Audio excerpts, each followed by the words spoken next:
on mute the whole time, wasn't I? John Connor.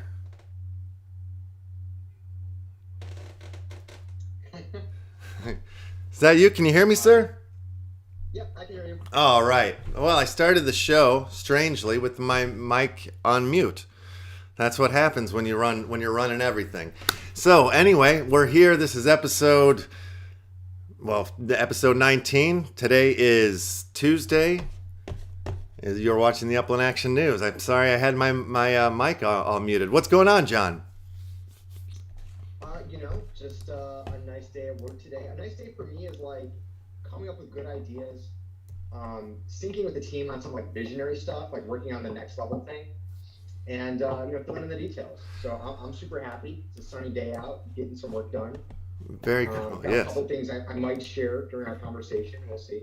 Yeah. That's what you were mentioning. Something that you might have to drop for us. That's cool. There's so much that we gotta know. I gotta know about you, and man, I am technically all over the place here. Now I got you on the screen. So when did you first find out about Upland? How did you come to the metaverse? So I actually came across Upland on AngelList. I was at a different job in a very similar role as a product manager, a much more technical role as a technical product manager. And I've been looking at blockchain for a while. The last company I worked with, they had a really huge ICO, and they were really steeped in the crypto economics, but it didn't really have a lot to do with the day-to-day work or the platform itself. It was pretty separate. And so when I came across Upland and saw the job description, actually, I just got really excited. I've always had an interest in economics. I've always had an interest in looking at communities and how they interact and how they can be grown. And that's separate from like community management more generally, right? Pre-existing communities, the idea of like growing one around this economic concept, and with the unique creative attributes of like NFTs, NFT art, and decentralization and the trends I saw there, that all kind of came together. So I saw the job description. I was like, well, at the very least, I've got to talk to them about this. I'm like, I don't know if I'm the best fit because I'm not a gamer. I don't have a background in a lot of the things that are core to Upland. But I'm definitely passionate about it. And like I mentioned, I do have a bit of background in the economic side and the philosophy side of blockchain as well. So that's how I came across them. And, I met the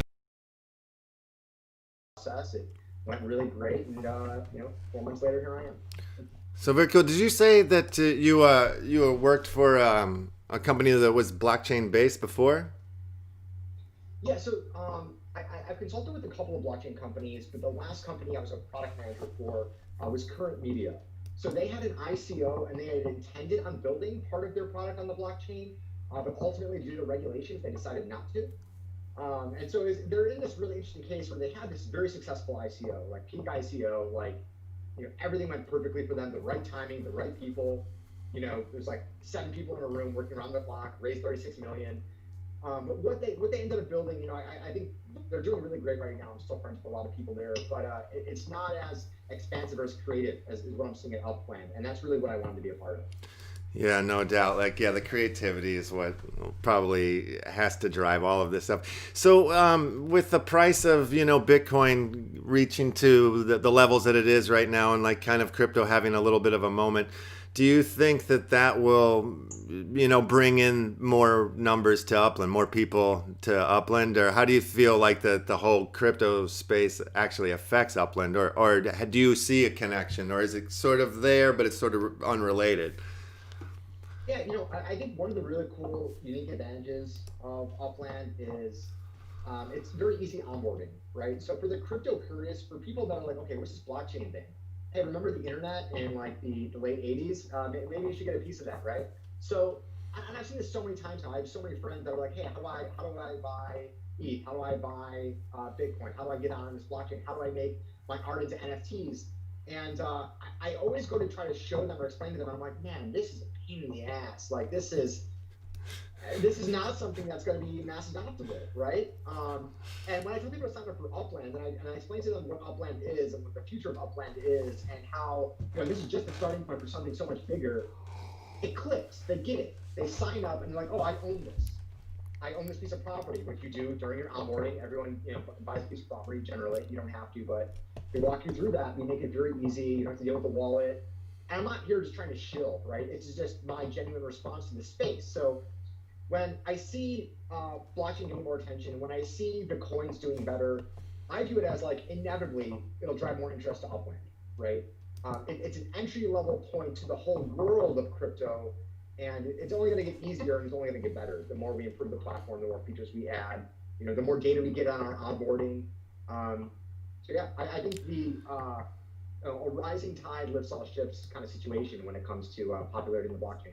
Yeah, Requoyer had written an article and kind of looks at like Upland as sort of like a miniature scale version of the entire crypto space. Like he broke it down like with all like the different elements of the game and how it sort of like mirrors what's going on in the crypto space. And I even think that that's becoming even more so with Spark coming and all the new tokens that are coming. I know. Wait. There was a question put about this other token, the name of it, the one that's going to grow, nature and stuff like that. Is that still a secret? Yes and no. Okay. So it's a secret in the sense that we don't have all the details mapped out yet, right? That's the brutal honesty. Now, there's a grand plan, and there are chapters to that grand plan, but the pages of those chapters have not necessarily been written yet. You know what I mean? Yeah. And so like everyone's really excited about this life token, even though it's so far down the line. We have so many other things to. Wait a minute. Did you just say life token? Oh, yeah, I mean like the bio token. Okay, I didn't know if that was the name of it, and you just slipped it out there real quick. I didn't just do an accidental drop. Right? Is that a thing, life token? Yeah. What's that? Is that a thing, life token? Yeah, I don't know. We'll have to look that up. Yeah, I mean if it's not, then I'm gonna buy the domain today. Yeah. Yeah, for real. The one token to rule them all. Life token. There you go. That's cool. So okay. So what about where do you see this Upland in 10 years? Oh man, 10 years. That's a funny one. It is a funny one. What painted a really, because there's so few companies even make it 10 years, right? Like just seeing like what has been built in the past year and what I already know, secretly as I'm a product manager, I see all the tickets, I see everything that's going to be built, just seeing what's going to come out in the next 3 months, 6 months, it's pretty wild. So in 10 years, a really cool image was put in my mind on the most recent UpX podcast. I think it was Thank Me Later was talking about how, you can imagine Grand Theft Auto when you get a car, or you want to buy a car or something like that, you can own the car factory, right? And there's set times and everything, and there's math behind how long everything takes, the value of everything, etc. And it's a market-driven economy that's driven by participation, that's absent of a lot of the corruptions of the reality we live in. And remember, at the end of the day, this is a game, and it's built on blockchain, and we want to promote ownership of in-game assets. So where can that go? Think of any game that's out there right now that has mass adoption and a lot of cachet and ownership in the items in the game, right? So there's no reason why the foundation that Upland is building right now couldn't span, an entire virtual world where you own businesses, you own property, you have community, and what we have right now is a starting point. But you layer on augmented reality, you layer on virtual reality, and it's easy to say well, we're not starting there. There's already players there. But the reality is that no real augmented reality and virtual reality has taken off in a way that's sustainable, right? You saw like Pokemon Go. To me, that was like a proof of concept almost, right? It's like, wow, if this little game is such a simple concept can really take off, like where could something that's more sustainable, provides more real value in people's day-to-day life, and provides more community, more interaction, and opportunities to people as well. So I look at the VR platforms and the 3D platforms, and I see no reason why Upland can't be front and center of those. Again, because the key thing is you can own the assets in the world, and these other games just aren't there yet. And I think we'll get the economics right, we'll get the math right, we'll get the community right, and that'll provide the strongest foundation. Yeah, very cool. That sounds right on. Yeah, it's interesting to me. I know I've expressed this to you before about the numbers and the math, and like I love all that stuff, and the idea of like how how that's going to like work into how you have to like think about playing the game or like running your business or whatever it is, you know, that's coming and is, yeah, it's so unique and fascinating. I love like even thinking about like, you know, I know I asked you the question of like, how does the airplane ticket, like the mile per, like how did you guys come up with that figure? Is that all like sort of worked into the whole grand ecosystem to keep this whole thing going? Or, you know, like is it like a domino situation where like if you pull out one thing, the whole thing's gonna fall? Or is it, no, it's not that technically tied into the math and numbers at this point? Yeah, it's not that technically tied.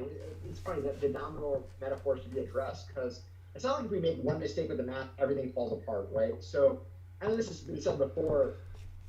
E.Don describes it this way that, you know, we're kind of like the central bank of Upland, right? We establish some monetary policy, we control a little bit of the flow, we release them into the economy through games and events and stuff like that. We kind of prime the pump and keep everything moving. And so, you know, that's what we'll maintain. You know, we want to do everything we can to make sure that the economy is working. And that means that people can buy things. That means that there's new features coming out. That means that there's new options to interact with people, to bring new people in, you know, et cetera. So yeah, there is no domino effect that I foresee in terms of any mistake in the math, right? It's not going to cause the collapse of the Upland economy. We can always adjust, right? Right, yeah. We are setting things up to be resilient. And part of that is, again, it comes back to the community, right? The community is the foundation. I mean, this is proof, right? We don't have our own newscast.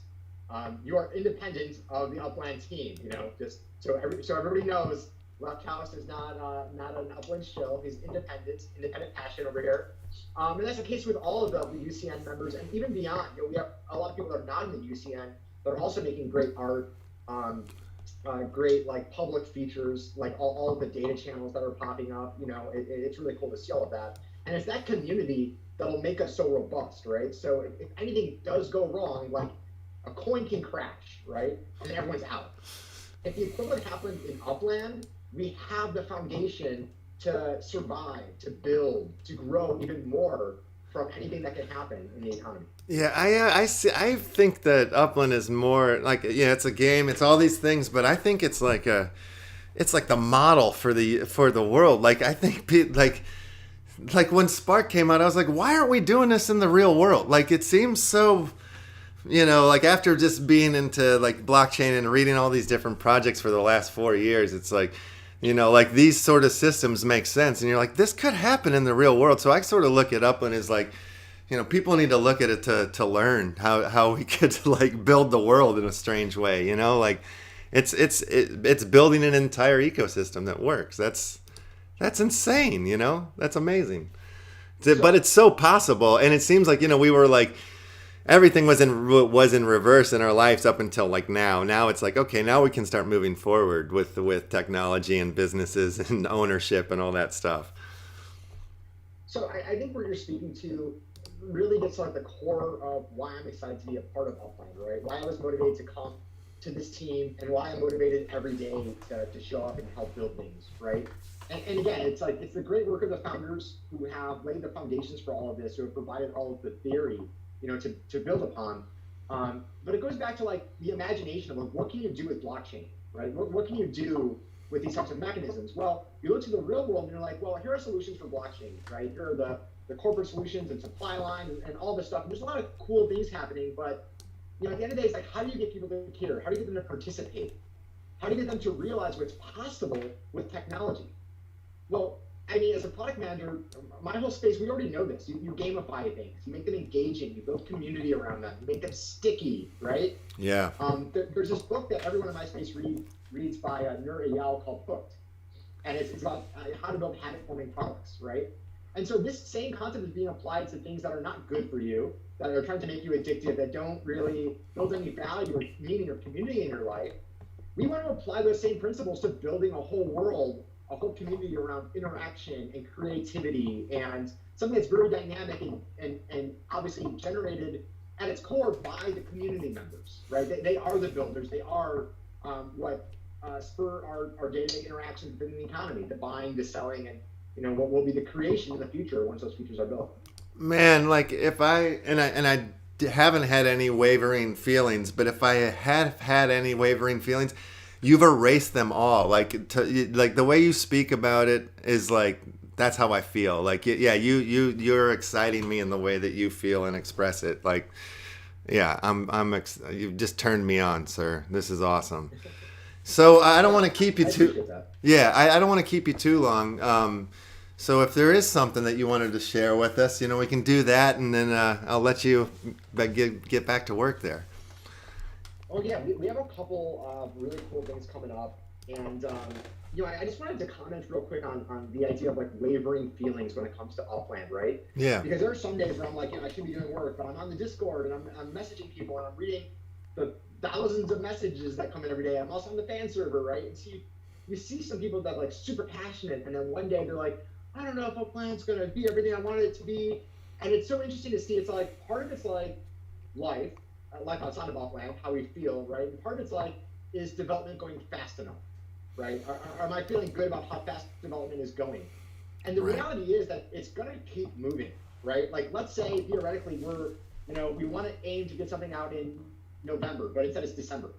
It's still getting released, right? I mean, we've always learned lessons on like, well, why weren't we able to do it in the time frame we thought? As a product manager, part of my job is to figure out like, why was that, right? What assumptions did we make that were wrong? And so it's like, after every feature release, we are literally more powerful, right? We're able to make better predictions. We're able to gather more data and to plan more. So I just wanted to comment on that because I get the feeling sometimes, it's like, okay, new features haven't come out in forever. We've been waiting for property development for forever. I get it. I totally get it. And I just want to clarify that, there are feelings I empathize with, but at the same time, it's like, it's so important to keep focused on the bigger picture, right? There are things that will happen on a timeline no matter what, right? We have the resources, we have the team, we have the roadmap. These things will get built. The world that people want in Upland will get built. It's just a matter of time. Patience, grasshoppers, patience. Yeah, I'm with that. Very cool. I just comment on that wavering feeling, because I get that and I sense it sometimes in the community. And it's just, I tell myself that, Yeah. You gotta focus on the big picture. Well, we just went from like, a really busy week where there was all this stuff going on, and then it goes quiet, and that can feel weird too. Like, well, what just happened, But yeah, you need breaks. We need breaks.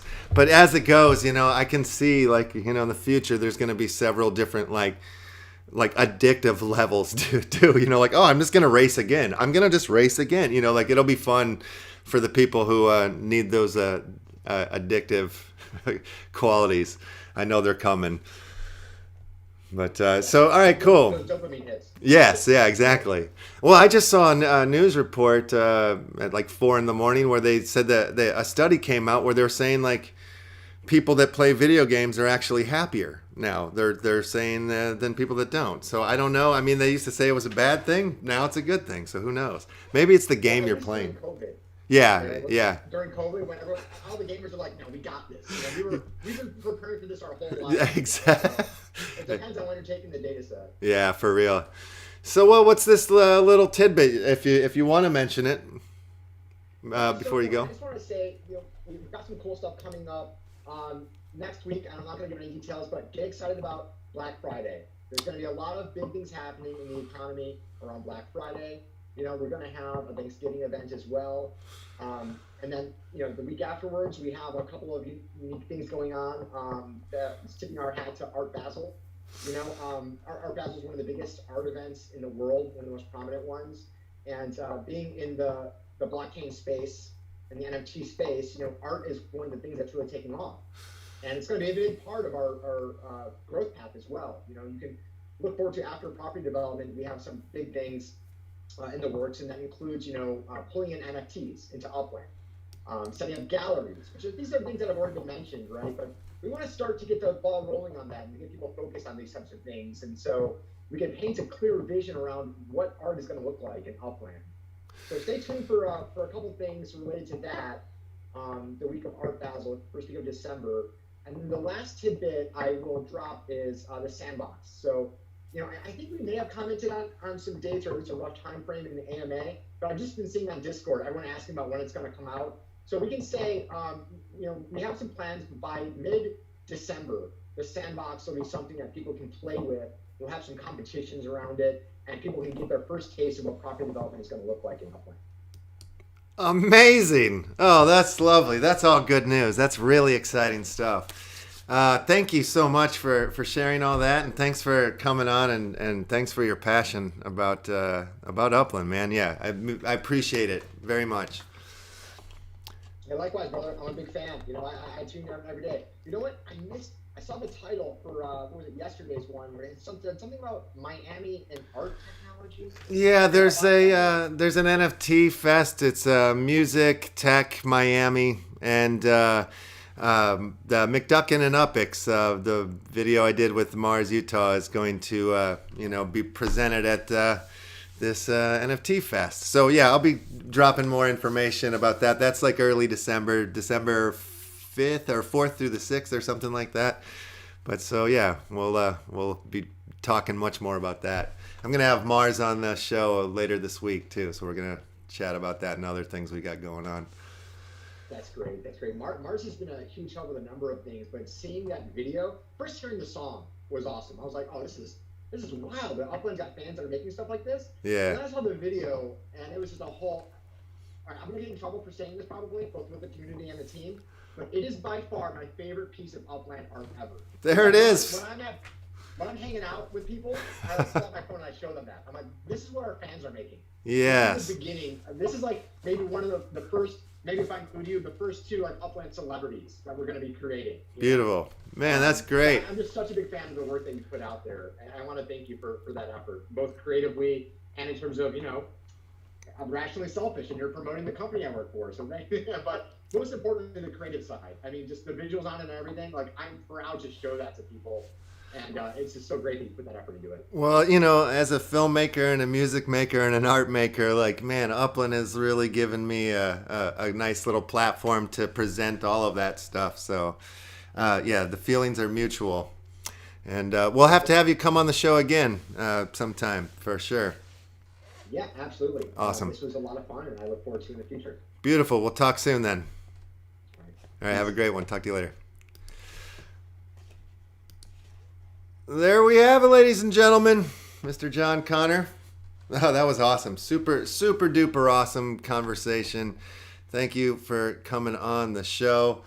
And ladies and gentlemen, that's going to do it for today's show. I apologize for the intro, for not having the sound on.